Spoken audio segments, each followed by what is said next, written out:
सभ्यता सभ्यता सभ्यता, क्या है ये सभ्यता? आज मॉडर्न युग में हम काफी पीछे चल रहे हैं। जी हाँ, हम खुद को आगे समझते हैं, पर मेरी माने तो हम काफी पीछे चल रहे हैं। लेटेस्ट दिन आ रहे हैं, कोई इसको ब्लैक फ्राइडे कहता है, कोई ब्लैक सैटरडे, तो कोई ग्रीन संडे। और समय इतना सा ही मॉडर्न हुआ है और हम अपनी सभ्यताओं को ही भूल गए हैं। आज की कांस्य युग की सभ्यता है इंडस वैली सभ्यता, यानी कि सिंधु घाटी सभ्यता।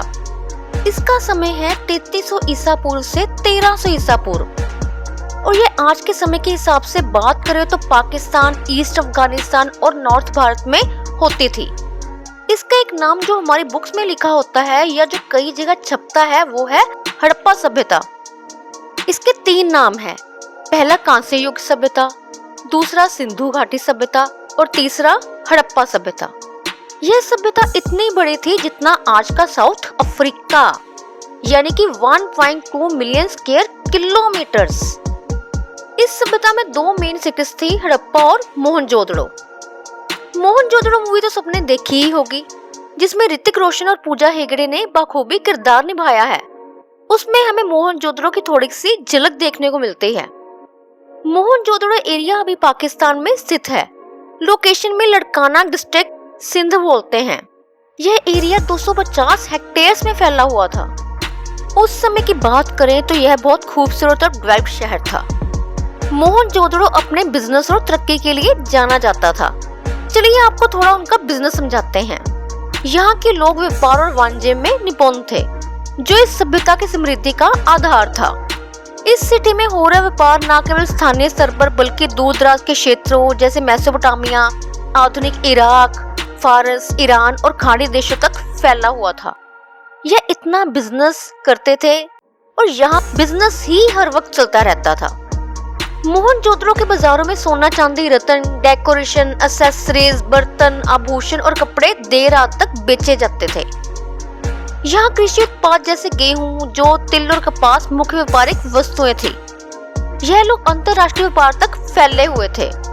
इंपोर्ट एक्सपोर्ट के इनके पास घोड़े, हाथी, ऊंट और बैलगाड़ियां होती थी, जो एक कतार में चलती थी।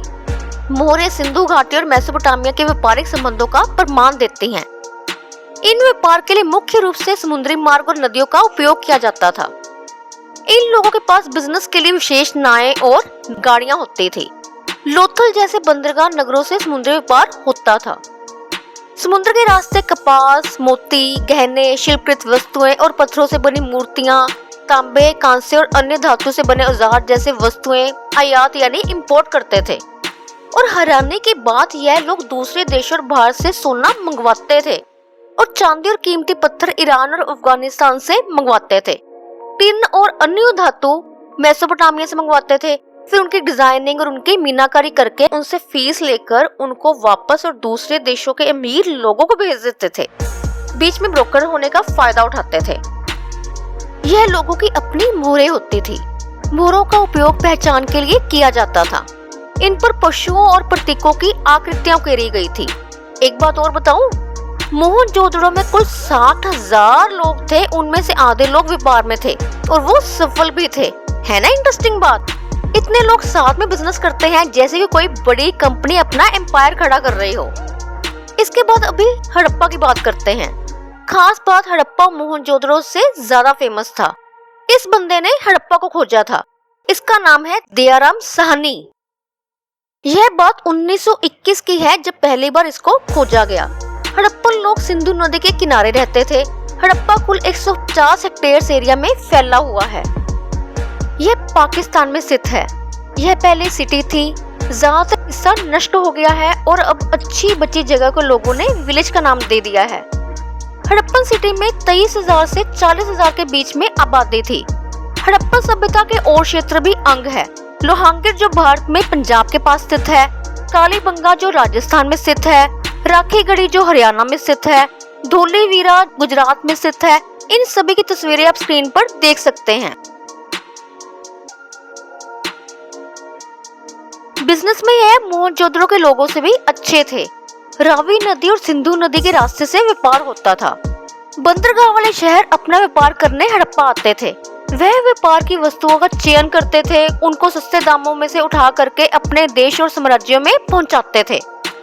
गेहूं, जौ, कपास, सरसों और कृषि उपज के बदले में मिट्टी के बर्तन, धातु के औजार और गहने, सोना, चांदी, लोहा, तांबा, पीतल और कीमती पत्थर आयात निर्यात यानी इंपोर्ट एक्सपोर्ट होते थे। इनके लोगों के अंदर भी बहुत कलाकारी थी। वे नक्शा बनाते थे और शिल्पित वस्तुएं बनाते थे। यहाँ भी मुद्रा का उपयोग नहीं होता था। वस्तु विनिमय प्रणाली यानी कि बार्टर सिस्टम काम में आता था। बार्टर सिस्टम का अर्थ होता है एक हाथ लो और उसी मूल्य की दूसरी वस्तु दूसरे हाथ दो। हड़प्पा में लोगों ने बड़े गोदाम, अनाज भंडार बनाए जैसे हड़प्पा में पाए गए हैं, जो 45 मीटर लंबे और 45 मीटर चौड़े हैं, जो कि आप फोटो में देख सकते हो। वहाँ लोग अपनी पहचान और व्यापारिक वस्तुओं की पुष्टि के लिए अपनी पर्सनल मिट्टी की मोहरें बनवाते थे और मोहरों पर पशु चित्र और प्रतीक अंकित करते थे जो व्यापारिक वस्तुओं पर लगाई जा सके। इन बातों से पता चलता है कि यह सभ्यता इन मामलों में कितनी उन्नत थी कि वह लेन देन में ऐसे वेरिफिकेशन करते थे जैसे कि बहुत बड़ा बैंक। वह लोग व्यापारिक नेटवर्क स्थापित कर लेते थे। वहाँ के लोग हड़प्पा और अन्य प्रमुख नगरों के कारीगरों और किसानों से संपर्क बनाए रखते थे। वहाँ उस समय व्यापार इतना एडवांस था कि व्यापार की बैलगाड़ियों और नाव की सुरक्षा के लिए स्थानीय कबीले या समुदायों से सुरक्षा ली जाती थी। यहाँ तक कि प्राकृतिक आपदाओं और आक्रमणकारियों से बचाव की योजना तक बनाई जाती थी।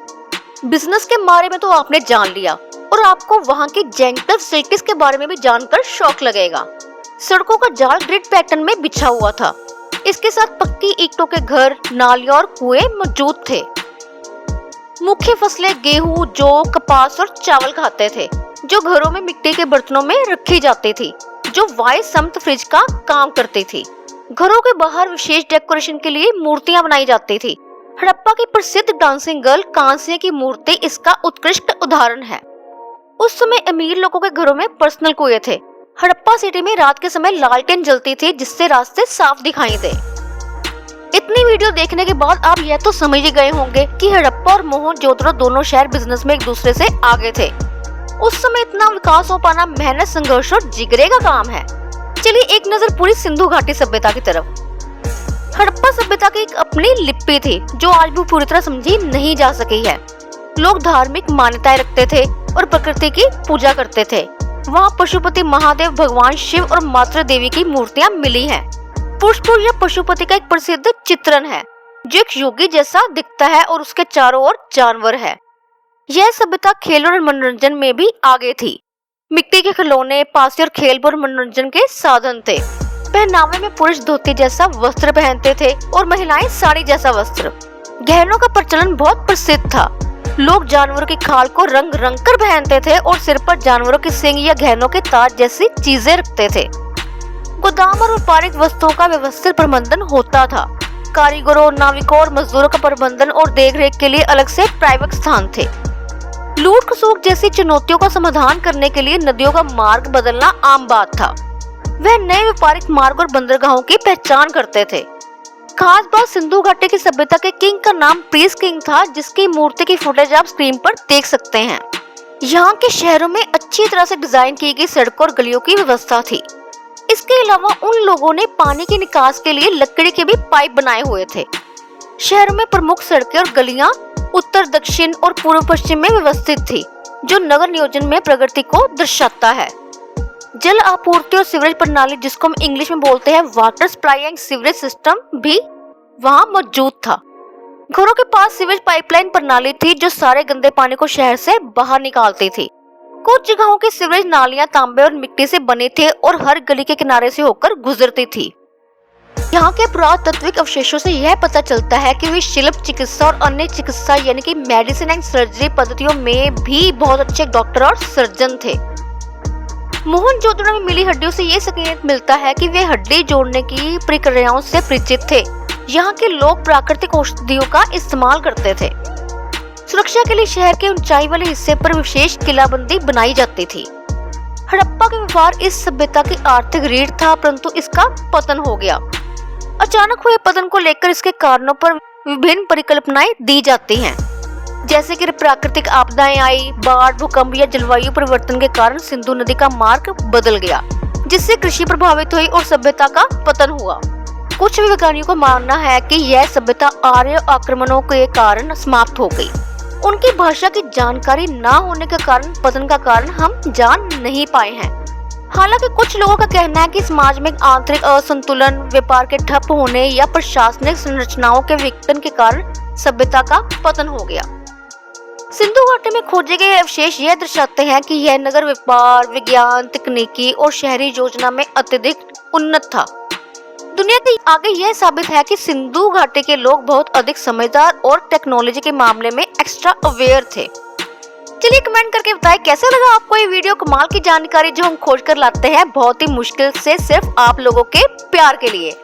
सब्सक्राइब करना ना भूलें और बेल आइकन आपके इंतजार में है। धन्यवाद।